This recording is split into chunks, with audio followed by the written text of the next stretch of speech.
સાવરકુંડલા સહિત આખો અમરેલી જિલ્લો અને સમગ્ર સૌરાષ્ટ્રની અંદર છેલ્લા 3 દિવસથી ભારેથી અતિભારે વરસાદ પડી રહ્યો છે.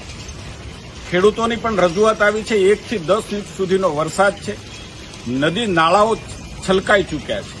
નદીઓમાં ભારે પૂર પણ આવ્યું છે અને સાવરકુંડલાનો હાથસની ડેમ અને રાજુલાનો ધાતરવડી ડેમના દરવાજા પણ ખોલવા પડ્યા છે ને એટલે સાવચેતીના પગલાં પણ તંત્રએ લીધા છે.